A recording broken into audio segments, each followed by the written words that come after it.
एक अंग्रेजों ने कमीशन बनाया था, वो ली कमीशन ये कहता है कि ऊंची नौकरियों में, कौन सी हाइयर पोस्ट जो होती है उसमें ऊंची जाति के भारतीयों को लिया जाना चाहिए। गलत बात है भाई साहब, किसी भी पोस्ट पर किसको लेना है इसका आधार क्या होना चाहिए, योग्यता, कोई आधार जाति या धर्म होना। पर वो कहती थी कि नहीं, इन ऊंची नौकरियों में एक कुछ विशेष जाति के लोग ही होने चाहिए, दूसरे लोगों ने स्वराज पार्टी का गलत तरीका है, ऐसे कैसे कर सकते हो। तो उन्होंने किसका विरोध किया, ली कमीशन। क्या कहता ली कमीशन, उच्च नौकरियों में उच्च भारतीयों को लिया जाना चाहिए। तो इसका स्वराज पार्टी क्या कर रही है, विरोध। अगली कौन सी समिति है, अरे नहीं लिखना, सुनो तो, क्यों लिखना है, मैं कहता हूं सुनने से बातें याद रहती है। अगला कौन सा है, 1919 में प्रांतों में क्या लगाया गया, द्वैत शासन। अब मुडीमैन समिति बनाएगी कि भाई बताओ प्रांतों का द्वैत शासन हटाया जाए या रखा जाए। अब आप बताओ द्वैत शासन रखा जाना चाहिए, हटाया जाना चाहिए। और मुडीमैन कमेटी ने रिपोर्ट दी कि द्वैत शासन को लागू रखा जाए। इन्होंने मुडीमैन समिति की रिपोर्ट जब संसद में पेश की जाएगी तो इन्होंने उसका भी क्या किया, विरोध। ली कमीशन की रिपोर्ट का विरोध किया, जो क्या कहती है रिपोर्ट, हाँ उच्च नौकरियों में उच्च जाति के भारतीय होने चाहिए। मुडीमैन समिति क्या कहती है, डाइआर की रूल है उसको क्या किया जाए, कंटिन्यू। अगला कौन सा बिल है, नाम ही देखो क्या है, पब्लिक सेफ्टी बिल। क्या नाम है, रोलर एक्ट 2.0 था। पब्लिक की सेफ्टी के नाम पर किसी को भी उठाया जा सकता है। साहब इस आदमी से पब्लिक की सेफ्टी खतरा उठा लो, शक के आधार पर किसी को भी क्या किया जा सकता है। मैंने कहा ये तरीका गलत है। इस प्रकार से फिर जो सरकार के खिलाफ बोलेगा सरकार उसको क्या कर लेगी, उठा लेगी। अगला क्या बताओ, ट्रेड डिस्प्यूट बिल। क्या है, यदि कहीं पर मजदूरों के पूंजीपति के बीच में विवाद होता है, किस किसके, ट्रेड तो फैक्ट्री में होगा, फैक्ट्री में काम करने वाले कौन है, मजदूर या फैक्ट्री का मालिक, उनके बीच में कोई भी डिस्प्यूट होता है तो बाद में मजदूरों को हड़ताल करने का अधिकार है। यदि मजदूर हड़ताल नहीं करेंगे तो फिर मालिक उनकी कोई भी बात मानेगा।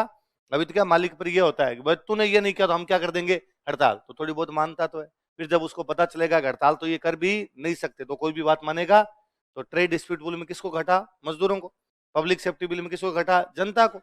मुडीमैन समिति कहते द्वैत शासन को लागू रखा जाए। ली कमीशन कहता है उच्च नौकरियों के अंदर उच्च जाति के भारतीय ही होने चाहिए। इन सब का विरोध कौन कर रहे थे, इसका मतलब स्वराज पार्टी ने विधान परिषदों में सरकार की गलत नीतियों का क्या किया था, विरोध।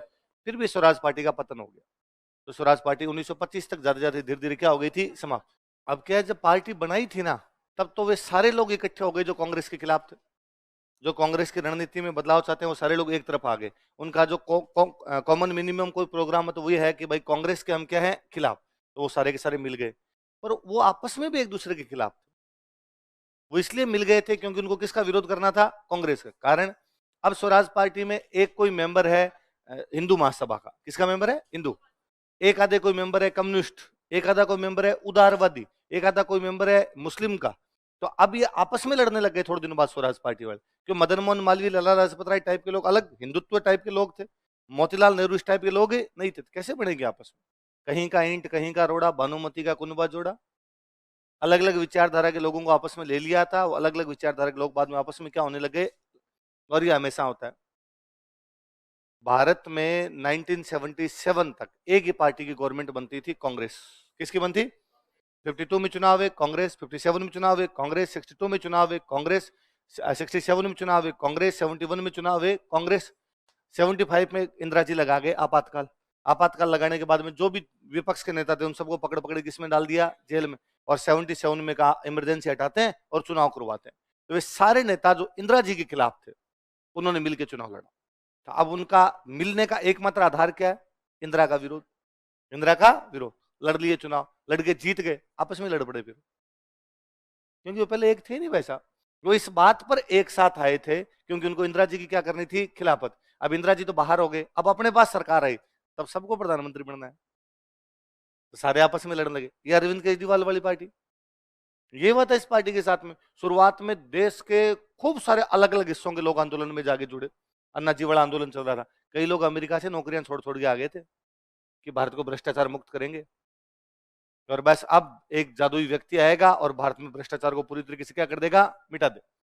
और सब अलग अलग टाइप के लोग एकदम आ गए। अब बाद में दिल्ली में इनकी गवर्नमेंट भी आ गई, फिर आपस में लड़ पड़े। किसी को राज्यसभा में जाना, किसी को लोकसभा में जाना। ये कुमार विश्वास और क्या है, कुमार विश्वास से पहले इस पार्टी कुमार विश्वास को चुनाव लड़ा हुआ राहुल गांधी के सामने। 2014 के लोकसभा चुनाव में अमेठी से चुनाव लड़ा था राहुल गांधी के सामने कुमार विश्वास ने। पर बाद में कुमार विश्वास ने कहा मुझे राज्यसभा भेजो बाहर। शुरुआत में कहा था हम कोई भ्रष्टाचार नहीं करेंगे, ये नहीं करेंगे। बाद में किसी को राज्यसभा भेजना था, एक सेठ जी को भेजा, क्यों, सेठ जी ने चंदा दिया था। पावर में आने के बाद में अपने को समझ में आता है कि भाई साहब पार्टी चलाने के लिए पैसे चाहिए बाबू भाई, बिना पैसे के पार नहीं पड़ती है, ये सब बातें फर्जी है इधर उधर की, तो आपस में लड़ने लगे। योगेंद्र यादव, ये प्रशांत भूषण, ये बड़े बड़े नेता थे जो अभी दिखते हैं सामने, ये सारे आम आदमी पार्टी। किरण बेदी, किरण बेदी का नाम सुना है? किरण बेदी आम आदमी पार्टी की नेता थी, पर किरण बेदी बाद में बीजेपी के अंदर चली गई, अब तो राज्यपाल है किरण बेदी, राज्यपाल बन रखी, जो सब अलग अलग हो गए बाद में। कारण अलग अलग विचारधारा के लोग एक बार साथ आ तो जाते हैं, लेकिन कभी भी उनकी आइडियोलॉजी आपस में मैच करती तो वो थोड़े दिन बाद में लड़ेंगे। स्वराज पार्टी में भी ये बात। अपने अभी चुनाव कब हुए? 23 में। 23 से पहले चुनाव हुए थे 18, 18 से पहले चुनाव हुए थे 13, राजस्थान वाले। 13 से पहले कब हुए थे? 8। तो 8 में जब चुनाव हुए तो अपने सरकार आई अशोक जी, कांग्रेस की गवर्नमेंट, अशोक गहलोत की गवर्नमेंट है ना, वो 5 साल। 8 से 13 वाले, वो अशोक जी की गवर्नमेंट बहुत अच्छी गवर्नमेंट थी, उसने खूब सारे काम किए थे, मतलब उसमें कोई इतने आरोप भी नहीं लगे थे ज्यादा, सरकार के अच्छे काम भी करके गई थी। जैसे आज जो आप देखते हो ये फ्री दवाइयां हॉस्पिटल में, ये उस सरकार की है ना, 2008 से 2013 के बीच में कि हॉस्पिटल में दवाइयां मिलेगी, वो क्या मिलेगी? फ्री। और ये अपने आप में एक बड़ा चेंज था उन दिनों के अंदर। वरना मेरे को याद आता है कि गांव में पहले कोई बीमार हो जाता ना, और कहते कि बड़े अस्पताल लेके जाना पड़ेगा, तो सबसे पहले टेंशन ये होती कि रुपए कहां से आएंगे। केस होता नहीं था कि बड़े अस्पताल का मतलब कम से कम 50,000 रुपए तो आपके पास होने चाहिए, फिर गांव में मांग के लाने पड़ते, अच्छा 50,000 रुपए, 50,000 रुपए। लेकिन बाद में जब ये कहा गया कि हॉस्पिटल में आपके इन चीजों के पैसे लगेंगे नहीं, तो बंदा कम से कम पैसे का जुगाड़ से तो मुक्त हुआ। आदमी बीमार हुआ, हाथों हाथ लेके जाए, हाथों हाथ टाइम पे ट्रीटमेंट तो मिले, ऐसी खूब सारी चीजें आई थी। तो ये था कि यार सरकार ने इस बार काम अच्छा किया, हिसाब से तो कहना चाहिए सरकार रिपीट करनी चाहिए, सरकार वापस आनी चाहिए। या मान लो सरकार के खिलाफ गुस्सा भी, सरकार ने थोड़ा बहुत कोई खराब भी किया हो कुछ, तो सरकार को पिछली बार की तुलना में थोड़ी सीटें क्या आनी चाहिए? कम आनी चाहिए, ऐसा ही होना चाहिए। कितनी सीटें राजस्थान में टोटल? 200। उस पार्टी को जो अच्छा काम भी कर रही थी सीट मिली थी 20।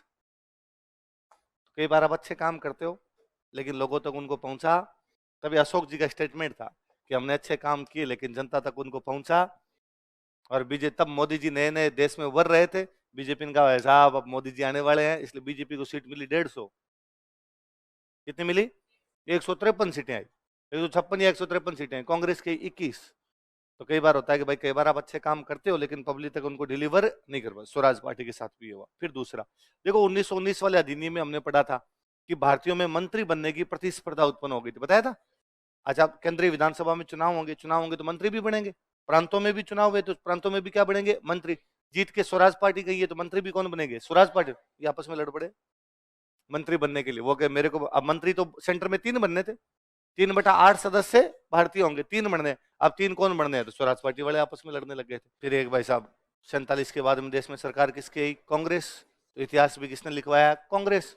तो कांग्रेस ने कहा स्वराज पार्टी इसलिए खत्म हो गई क्योंकि हम उससे अलग थे, हम साथ में नहीं थे, स्वराज पार्टी भी ढंग से काम है। 1909 में जब सुधार किए गए थे तब कहा था 10 साल बाद नए सुधार किए जाएंगे, मतलब 1929, सॉरी 1919, 1919 में किए गए थे, वापस का 10 साल बाद वापस किए जाएंगे। तो अगले सुधार कब करने हैं? 1929।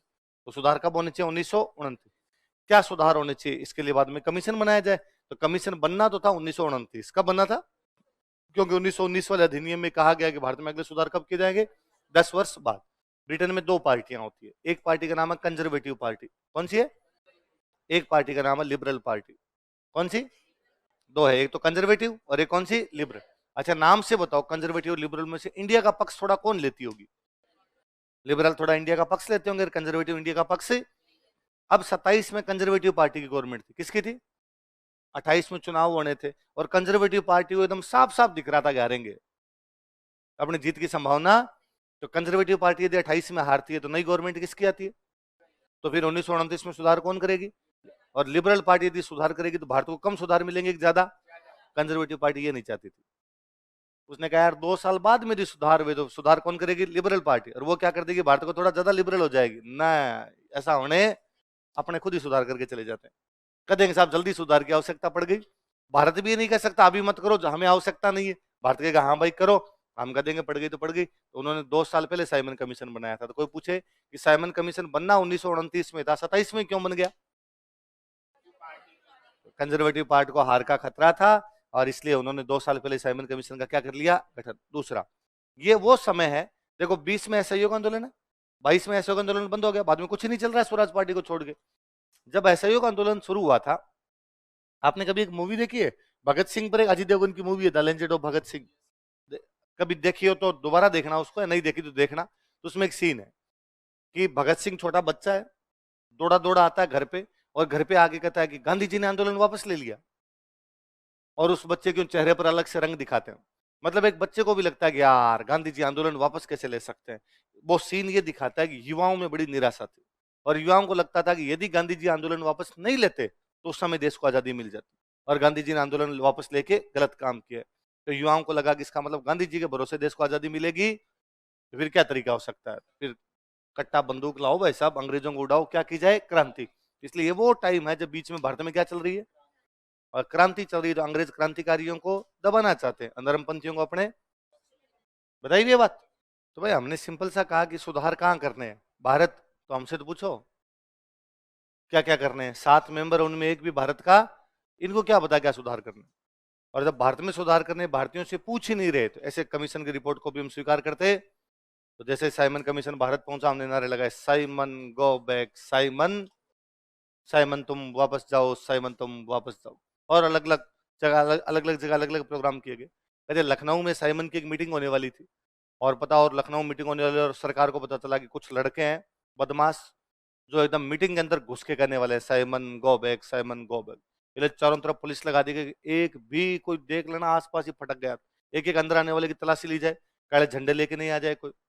लेकिन लड़कों ने गजब दिमाग लगाया, वो पास के किसी घर के अंदर जाके बैठ गए, फिर उन्होंने खूब सारे गुब्बारे लिए, गुब्बारों पर लिखा साइमन गो बैक, और बाद में सारे के सारे गुब्बारे उस साइड में उड़ा दिए जहां पर वो मीटिंग हो रही थी। गुब्बारे ज्यादा के गिरे लोगों के हाथों में, लोग के अरे क्या गुब्बारा है, Simon go back, Simon go back. Meeting वाले क्या बोलने लग गए, पता चला कि साइमन पूना से बॉम्बे जा रहा था, शायद कोई पूना से बॉम्बे जा रहा था, तो वो जो ट्रेन का रास्ता है, तो वहां पे साथ साथ में तो ट्रेन जाती है, बराबर में उसके जाती है सड़क। तो कि साइमन किससे जाएगा, ट्रेन से। तो साइमन ट्रेन से जा रहा था, लड़के एक ओपन बॉडी जीप लेके आए, और ट्रेन के बराबर बराबर जीप भगाई, और जो जहां साइमन जिस डिब्बे के अंदर बैठा था उसके बराबर ले जाके तख्तियां दिखाई उसको, साइमन। तो नए नए खूब सारे इस प्रकार के तरीके निकाले गए। लखनऊ में अपने आंदोलन कर रहे थे गोविंद वल्लभ पंत और जवाहरलाल नेहरू। किस किसने विरोध किया, गोविंद वल्लभ पंत और जवाहरलाल नेहरू, इन्होंने कहा विरोध किया, लखनऊ। कहां पे विरोध किया, पंजाब में विरोध कर रहे थे लाला लाजपत राय। कौन कर रहे थे, पुलिस आती, जहां विरोध होता पुलिस आती, पुलिस लाठियां मारती। जवाहरलाल नेहरू तो एकदम यंग लड़के थे, जैसे पुलिस आती चप्पलें हाथ में लिए, अपने भाई साहब पीछे हटो, जवान लड़कों का काम यही होता है, पुलिस आए तो अपने आसपास ही फटकना ज्यादा। लाला जी थोड़े मोटे आदमी थे, पुलिस आई, लाला लाजपत राय पे लाठियां बरसाई, लाला लाजपत राय की लाठियों से पीट पीट के हत्या कर दी गई। ताबूत समझते हो क्या होता है, ईसाइयों में जब कोई मर जाता है ना, तो उसको वो एक डिब्बे में लेके जाते हैं, कॉफिन है ना, तो उस कॉफिन को क्या बोलते हैं, ताबूत। तो अब उस कॉफिन को बंद करेंगे तो किलें ठोकेंगे उसके ऊपर। तो उन्होंने कहा भाई जैसे आप एक लठ मार रहे हो, एक कील ठोक दी, अंग्रेजी साम्राज्य मर चुका है, उसका कॉफिन तैयार है, अब मेरे पे तो जैसे जैसे लठ पड़ रहे हैं वैसे वैसे क्या ठोकी जा रही है उसमें, किले। और लाला जी की बात एकदम सत्य साबित हुई भाई साहब, 20 साल के अंदर अंदर अंग्रेजों को जाना पड़ा। हाय लगती है मरते आदमी, लाला जी की हाय लगी अंग्रेजों को। लाला जी 1927 में क्या, 28 में, साइमन कमीशन इंडिया 28 आया था, बना 27 में था, 28 में आया था। लाला जी क्या कह गए, मेरे शरीर पर पड़ी एक एक लाठी अंग्रेजी साम्राज्य के ताबूत की। किसने कहा ऐसा, क्योंकि क्यों कहा उन्होंने ऐसा, लाठियों से पीट पीट कर उनकी हत्या कर दी। कहां विरोध कर रहे थे वो, लाहौर पंजाब की राजधानी थी। लाहौर किसकी राजधानी थी, वो तो क्या हुआ, जब अपना देश आजाद हुआ तब पंजाब के 2 टुकड़े हो गए, आधा पंजाब पाकिस्तान के पास, आधा पंजाब अपने पास। तो आधा है नहीं, ज्यादातर उनके पास ही, अपने पास तो 35-40% ही है। जो अब 70% के आसपास है वो किसके पास है, पाकिस्तान। तो बाद अब वो लाहौर पाकिस्तान में चला गया। तो लाहौर है ना, बॉर्डर से 26 किलोमीटर है, लाहौर ज्यादा दूर नहीं है, लाहौर बहुत पास में पड़ता है एकदम अपने। तो बाद में हमने कहा अब नई राजधानी बनानी पड़ेगी अपने को पंजाब की, तब हमने नया शहर ही बनाया पूरा, चंडीगढ़।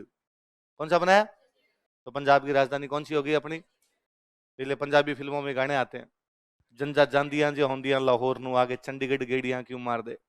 यदि बारात लाहौर जाती तो हम चंडीगढ़ आते। ये तो पार्टीशन के बाद बारात लाहौर जाना बंद हो गई, वरना भाई साहब लाहौर नजदीक पड़ता है, हम बारात कहाँ लेके जाते, लाहौर तो लाहौर बहुत नजदीक पड़ता है। तो लाहौर उधर चला गया, उधर चला गया, इसलिए बाद में अपनी नई राजधानी कौन सी बनाएगी। फिर पंजाब से हरियाणा अलग हुआ, तो हरियाणा वालों उनका राजधानी तो ये रखेंगे, हरियाणा की राजधानी भी कौन सी। पर बाद में कहा कि भाई साहब चंडीगढ़ यदि राज्यों को सौंप दिया गया तो ये चंडीगढ़ को बर्बाद कर देंगे। इसलिए चंडीगढ़ को संभालने के लिए चंडीगढ़ में सरकार बननी चाहिए, इसलिए चंडीगढ़ केंद्र शासित प्रदेश है। कैसा है? वरना मान लो किसी राज्य को दे दिया जाए तो राज्य वाले ध्यान रखे नहीं रखे, चंडीगढ़ सुंदर शहर है, ध्यान सरकार के अंदर रखेगा, इसलिए कैसा प्रदेश बना दिया गया। इसलिए आज भी चंडीगढ़ जाइए, बहुत सुंदर सा है, चारों तरफ खुली खुली सड़कें, बहुत अच्छी ग्रीनरी, जहां पर दुकान होनी चाहिए वहां दुकान है, जहां पर घर होने चाहिए वहां घर। ये नहीं कि जैसे अपने यूं रोड पड़ी है, 4 दुकान, फिर घर, फिर एक पीजी, फिर एक दुकान, फिर ठेले वाले भैया, ऐसे है ना अपने तो। उन्होंने नहीं प्रॉपर किया एकदम। पर आप ना कभी अपना अंदर पुराना शहर देखो, जयपुर का जो सवाई जयसिंह का बसा हुआ परकोटे के अंदर का शहर है, वहां जहाँ दुकानें वहां दुकान नहीं है, वहां पर बीच में घर है, और देखो सारी दुकानें एक ही शेप की है ना। यदि 4 पिलर लगे हुए तो 4 पिलर ये सब में आगे की तरफ, ऊपर 2 खिड़कियां तो 2 खिड़कियां ही है, खिड़कियों का यदि शेप सेम ही है, उसमें कोई किसी प्रकार का चेंज है, सबका एक कलर पिंक, पिंक सिटी है तो कलर भी कौन सा आ गया। तो राजा ने जब बनाई तो राजा ने पूरी प्लानिंग के तहत बनाई। ये बाद वाला तो बाद में अपन लोगों ने बनाया, अपने बनाया था, अपने का ऐसा जिंदाबाद, जिसके जो जी में आएगा वैसा बना। एक घर ऐसा बनाया बाहर, एक घर ऐसा बनाया, इसका मर्जी चला, उसने प्लॉट इधर कब्जा कर लिया और किसी ने इधर कब्जा कर लिया। चंडीगढ़ उस समय सरकार ने बनाया, सरकार ने बनाया, चंडीगढ़ का ध्यान रखा गया, तो वहां पर तो इसलिए वहां पर सेक्टर के टेम है। और चंडीगढ़ बसाने वो जो डिजाइनिंग करने वाला चंडीगढ़ की वो कोई अंग्रेज था, ईसाई था वो। ईसाइयों में 13 का अंक शुभ नहीं होता है ना, इसलिए वहां सेक्टर नंबर 13 नहीं है। कौन सा अंक शुभ नहीं होता? तो ये 13 अपने तो शुभ भी होता है, अपने भी आजकल फिर अपने दिमाग में क्यों रहता है कि 13 शुभ नहीं है, अपने 13 शुभ भी होता है, अपने शिवरात्रि 13 को आती है, अपने तो खूब सारे 13 को कई चीजें आती है, पर ये 13 अंग्रेजों का नहीं था, इसलिए अपने होने लग गया अरे 13 शुभ नहीं है, 13 शुभ नहीं है। बाकी हम इन 13 वाले में तो विश्वास करते नहीं थे, 13 अपने लिए शुभ ही हुआ करता था, पर वो अंग्रेज के नहीं था, इसलिए उसने कहा सब sector number 1, sector number 2, sector number 3, sector number 11, 12, 14, sector number 13 नहीं है। तो चंडीगढ़ बाद में इसलिए बसाया गया क्योंकि राजधानी किधर चली गई, पाकिस्तान, लाहौर किधर चला गया। पहले जब अंदर था लाला जी भी पंजाब की राजधानी विरोध करेंगे, पंजाब की राजधानी कौन सी है, लाहौर, तो लाला जी विरोध कहां कर रहे हैं, लाहौर, वहां पे उनपे लाठियां पड़ी, तो उन्होंने क्या कहा, मेरे शरीर पर पड़ी एक एक लाठी अंग्रेजी साम्राज्य के ताबूत की। अब साइमन कमीशन का पूरे भारत ने क्या किया, विरोध, पर कुछ लोग होते हैं जिनका नहीं भाई साहब, साइमन वेलकम, साइमन वेलकम। तो साइमन कमीशन का समर्थन कौन कौन करता, पंजाब में एक पार्टी थी यूनियनिस्ट पार्टी, मद्रास में एक पार्टी थी जस्टिस पार्टी, मुस्लिम लीग में 2 गुट बने हुए, मुस्लिम लीग का जो सफी गुट था वो इसका समर्थन कर रहा था। ये साइमन कमीशन का क्या कर रहे थे, तो याद रहेगा कि साइमन कमीशन का समर्थन करने वाले कौन कौन थे, पंजाब की कौन सी पार्टी, यूनियनिस्ट पार्टी, मद्रास की जस्टिस पार्टी, और मुस्लिम लीग का कौन सा गुट, ये क्या कर रहे हैं, साइमन कमीशन का समर्थन। बाकी पूरा भारत साइमन कमीशन का क्या कर रहा है, विरोध। उस समय जो भारत सचिव था उसका नाम था लॉर्ड बिरकनहेड। क्या नाम था, क्या होता है भारत सचिव, क्या होता है बताओ देखिए, क्या होता है भारत सचिव। मैंने कई बार बोला गया, ब्रिटिश आपके देश में एक रक्षा मंत्री होता है, अभी वो क्या काम करता है, डिफेंस के मामले देखता है, गृह मंत्री क्या करता है, घर के मामले देखता है, विदेश मंत्री क्या करता है, व्यापार मंत्री, कृषि मंत्री। तो मान लो आज भारत श्रीलंका पर कब्जा कर ले, श्रीलंका मंत्री बनाना पड़े ना, भारत भूटान पे कब्जा कर ले तो कौन सा मंत्री बनाना पड़े, भूटान मंत्री, भारत नेपाल पे कब्जा कर ले तो नेपाल मंत्री। तो इंग्लैंड की सरकार में से मंत्री होते हैं, युगांडा का मंत्री युगांडा मंत्री, रवांडा मंत्री तवांडा मंत्री, भारत मंत्री बर्मा मंत्री, भारत मंत्री को भारत सचिव। बात समझ में, ज्ञान देश को दोबारा पूछे, भारत सिंपल कौन है यार, अंग्रेजों की सरकार में भारत के मामले देखने वाला मंत्री वो कौन हुआ करता, भारत सचिव कौन था इस टाइम, लॉर्ड बिरकनहेड। क्या नाम था बताओ, लॉर्ड बिरकनहेड को पता चला कि साइमन कमीशन इंडिया गया, इंडिया वाले साइमन कमीशन क्या कर रहे हैं, विरोध, और उन्होंने बुलाया बुलाया भाई साहब क्यों विरोध, किस बात का, क्यों विरोध कर रहे हो। हमने कहा इसमें एक भी भारतीय सदस्य नहीं। उसने कहा रे ये साइमन कमीशन क्यों बनाया गया तुम्हें पता है, क्या हमें पता है क्यों बनाया गया, क्योंकि हमारे भारत में सुधार करने हैं। तो यार तुम्हारे में इतनी बुद्धि थोड़ी है कि तुम्हें पता है सुधार कैसे करने कैसे नहीं करने, तुम्हारा मेंबर ले क्या करेंगे। तो अपने इंडियंस ने कहा अच्छा मतलब हम सुधार नहीं कर सकते, हमें सुधारों का वो ड्राफ्ट बनाना नहीं आता। उसने कहा तुम्हें आता है बनाना, इंडियंस ने कहा आता है, तो तुम बना दो, एक ड्राफ्ट बना के लाओ, भारत में क्या क्या सुधार होना चाहिए, तुम्हारा संविधान, ये संविधान ही तो है भाई, उस समय का ये संविधान था भाई। संविधान का मतलब क्या, सरकार जिसके अनुसार काम करती है वो क्या होता है, संविधान। 1919 का संविधान, 1909 का संविधान, जैसे आज संविधान है वैसे उस टाइम के संविधान थे। तो उसने लॉर्ड बिरकनहेड ने कहा सारे भारत वाले मिलके एक ड्राफ्ट तैयार कर दो संविधान का और सारे उस पर सहमत हो जाना, सारे एग्री हो जाना, मैं लागू कर दूंगा। अपने वालों ने कहा भाई साहब लागू नहीं किया तो, उसने कहा दो बाप की औलाद हो जो लागू नहीं करे, पर तुम सारे सहमत होने चाहिए, सारे के सारे उस पर एग्री करोगे। अपने वालों का पक्का। उस साल 1928 में अपने कांग्रेस के अध्यक्ष थे मोतीलाल नेहरू। कौन थे? हमने मोतीलाल नेहरू की अध्यक्षता में एक पार्टी बनाई, एक टीम बनाई, एक कमेटी बनाई और उस कमेटी में 8 सदस्य थे। कितने थे? सब प्रकार के, हिंदू मुस्लिम सारे प्रकार के लिए गए, यहां तक यंग सदस्य लिया गया एकदम, सुभाष चंद्र बोस। किसको लिया गया? और हमने कहा 8 सदस्य हमारा संविधान तैयार करेंगे। वो जो संविधान तैयार किया गया उसका नाम था नेहरू रिपोर्ट। ये सिपाही से सुन के साइमस ने कहा चाचा मेरे वाली में स्पेलिंग मिस्टेक थी क्या? सेम रिपोर्ट तो मैंने दी है, तो फिर आप खुद क्यों तैयार करके लाए? फिर मेरे वाली मान लेते। आपने उनका रुको जरा, सब्र करो, आगे वाली देखो। तुम ये कह रहे थे कि भारत में संघात्मक व्यवस्था होनी चाहिए। कैसी होनी चाहिए? और भारत में केंद्र में भारतीयों को कोई भी उत्तरदायित्व दिया, हमारी मांग है भारत को डोमिनियन स्टेट बनाओ। क्या बनाओ? भारत को डोमिनियन स्टेट का मतलब है केवल विदेशी मामले अंग्रेजों के पास रहेंगे, बाकी पूरे भारत के मामले हमारे पास, केंद्र भी हमारा, प्रांत भी हमारे, केवल विदेशी मामले। भारत अमेरिका के बीच में संधि होगी नहीं होगी? इंग्लैंड देखे। भारत चीन के बीच में लड़ाई होगी कि नहीं होगी? इंग्लैंड देखे। बाकी भारत में स्कूल कैसे खुलेंगे, हॉस्पिटल कैसे खुलेंगे, सड़कें बनेगी कि नहीं बनेगी, भारत वाले खुद देख लेंगे। तो अंग्रेजों ने कहा फिर ये तुम्हारे मुसलमान सिख एंग्लो इंडियन कहां जाएंगे? इनके तो फिर मेंबर जीत के नहीं आएंगे, फिर अल्पसंख्यक तो जीत ही नहीं सकता। सेपरेट इलेक्टोरेट में इतना तो फिक्स है कि भाई इनकी सीटें तो आएगी। तो मोतीलाल नेहरू ने कहा कौन कहता रिजर्वेशन मत दो, रिजर्वेशन दो। पर अब बड़ा रिजर्वेशन क्या कहता है कि चुनाव भी ये लड़ेंगे और वोट भी ये देंगे। अब वो लाओ कि चुनाव ये लड़ेंगे लेकिन वोट हम, तो फिर अपने आप ही सामान्य आरक्षण लागू कर दिया जाए। ये सेपरेट अलग से जो चुनाव करवाते हो ये व्यवस्था होनी। चुनाव में सब भाग लेंगे तो बाद में जो चुनाव में खड़े होते हैं उनको, उन लोगों को भी मनाना पड़ेगा जो उनके धर्म के, उनकी जाति के नहीं है। सब मिलजुल के वोटिंग कर लेंगे, कोई दिक्कत नहीं है हमारी। तो हमने कहा भाई साइमन वाली बातें तो वही है, रिफॉर्म साइमन करता वैसे हम करते हैं, पर इनकी नेचर अलग अलग है। साइमन कह रहा है पृथक निर्वाचन गलत है, फिर भी उसको समाप्त हम करें भाई साहब समाप्त करो। साइमन कह रहा है केंद्र में भारतीयों को प्रतिनिधित्व मत दो, हम तो कह रहे हैं हमें डोमिनियन दो। साइमन कह रहा है कि वोटिंग राइट का दायरा बढ़ा दो लेकिन सबको मत दो, हम कह रहे हैं सबको दो। तो हमारी नेचर अलग। और हम बिरकनहेड के पास गए, पूरी रिपोर्ट तैयार करके सबके साइन, 8 के 8 मेंबर के साइन, सारे भारतीय एकदम इकट्ठे होके गए और बिरकनहेड को आगे लो पापा का नया नाम सोच के हो गया। तुम बड़ी बातें कर रहा था कि भाई साहब आप तैयार करके लेके आ जाओ और मैं लगा दूंगा तुम्हारे, ये पड़ा हमारा संविधान, अब क्या भाई इसको क्या कर दे लग। बिरकनहेड ने कहा 1 मिनट मैं एक बार पूछ लूं सारे राजी एक नहीं राजी। अरे साइन नहीं दिख रहे तेरे को, हम सब साइन करके आए। बिरकनहेड ने कहा फिर भी एक बार पूछ लेता हूँ। मोतीलाल जी बैठ जाओ आप। मोतीलाल जी ने कहा पूछ लो, किसी को पूछ लो। और बिरकनहेड ने कहा क्या सारे इस पे राजी है? इतने में मुस्लिम लीग ने हाथ खड़ा किया कि हम इसे राजी। हिंदू महासभा ने हाथ खड़ा किया हम भी इसे राजी। इतने में सिख महासभा ने हाथ खड़ा किया हम भी इसे राजी। सुभाष चंद्र बोस ने हाथ खड़ा किया हम भी इसे राजी। अरे तू मेंबर था, तेरे साइन है। उसने कहा वहां डरा दिया था आपने। यहां मैं बिरकनहेड अंकल को सब बातें बता दूंगा कि आपने मेरे को डरा धमका के साइन करवाए, मैं इसके सहमत है। इतने में जवाहरलाल नेहरू ने हाथ खड़ा किया। मोतीलाल जी ने कहा यार ये दिन दिखाना था, यहां लाके बेइज्जती करवानी थी आपको।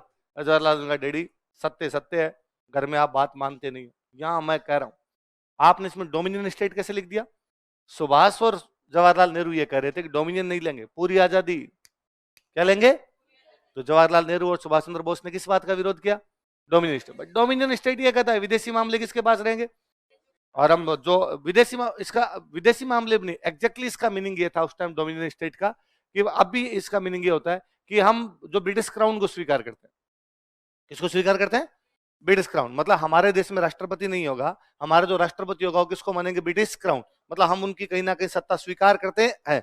जवाहरलाल नेहरू ने, सुभाष चंद्र बोस ने कहा हम उनकी सत्ता स्वीकार क्यों करें, हम डोमिनियन स्टेट को स्वीकार। और मुझे बड़ा अजीब लगता है जवाहरलाल नेहरू और सुभाष चंद्र बोस ने तो विरोध किया कि हम डोमिनियन स्टेट का क्या करते हैं, विरोध। मोतीलाल नेहरू रिपोर्ट में डोमिनियन स्टेट का विरोध किया और 47 में नेहरू जी ने यही लिया। 47 में अंग्रेज अपने देश को क्या बना के गए थे? जब तक हमारा संविधान नहीं बना था 1950 में, तब तक हमारा देश क्या था? तो पापा की बेइज्जती क्यों करवाई? जब यही काम करना था। मोतीलाल जी ने कहा बाकियों को तो मना लेंगे, छोरे तो यूं बदमाशी करते हैं, छोरा थप्पड़ मारूंगा और मर देख लेना, कोई इस प्रकार की डिमांड नहीं। और ये हिंदू महासभा सिख महासभा को मना लेंगे। जिन्ना ने कहा मैं नहीं मान रहा, मैं तुम्हारे साथ नहीं खेल रहा भाई साहब।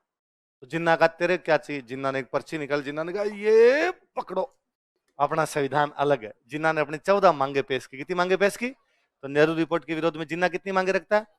जिन्ना की 14 मांगे हैं, मुसलमानों को ये दो, मुसलमानों को ये दो, मुसलमानों को ये दो, मुसलमानों को। साइमन कमीशन का विरोध किसमें? नेहरू रिपोर्ट में। नेहरू रिपोर्ट का विरोध किसमें? जिन्ना का 14 सूत्री मांग पत्र। जिन्ना का 14 पॉइंट्स डिमांड जो रखी थी उसके अंदर किसका विरोध कर रहा है? नेहरू रिपोर्ट का। हम नेहरू रिपोर्ट का विरोध किसके विरोध में लेके आए थे? साइमन। तो साइमन के विरोध में नेहरू रिपोर्ट, नेहरू रिपोर्ट के विरोध में जिन्ना के 14 सूत्री मांग पत्र, 14 डिमांड्स उसकी। अब इतने में आ गया भाई साहब 1929, 28 के बाद 29 में हो रहा है कांग्रेस का लाहौर अधिवेशन। कौन अध्यक्ष थे बताओ? जवाहरलाल नेहरू। इस अधिवेशन में बात की गई हम आंदोलन चलाएंगे, सविनय अवज्ञा आंदोलन। कौन सा चलाएंगे? और जिम्मेदारी किसको, नेतृत्व किसको? अब गांधी जी का, गांधी जी कर दो शुरू भाई आंदोलन। गांधी जी का नहीं, पहले हम अंग्रेजों के सामने अपनी मांगे रखेंगे। यदि अंग्रेज हमारी मांगों को मान लेंगे तब तो ठीक है, यदि मांगों को नहीं मानेंगे तो हम क्या रखेंगे, करेंगे आंदोलन। अरे क्या जरूरत है आपने करते? गांधी जी का नहीं, डायरेक्ट यू आंदोलन नहीं, पहले हम मांग करते हैं। कितनी मांगे रखोगे? गांधी जी का देखो भाई, आपने तो पवित्र आदमी, धार्मिक आदमी है, मांगे रखेंगे 11। कितने रखेंगे? 11, 21, 51 थोड़ी शुभ रहती है। तो गांधी जी ने कितनी मांगे रखी? इरविन के सामने। लेकिन इरविन ने इनमें से एक भी मांग स्वीकार नहीं की। इरविन ने कर ले जो तरजीह में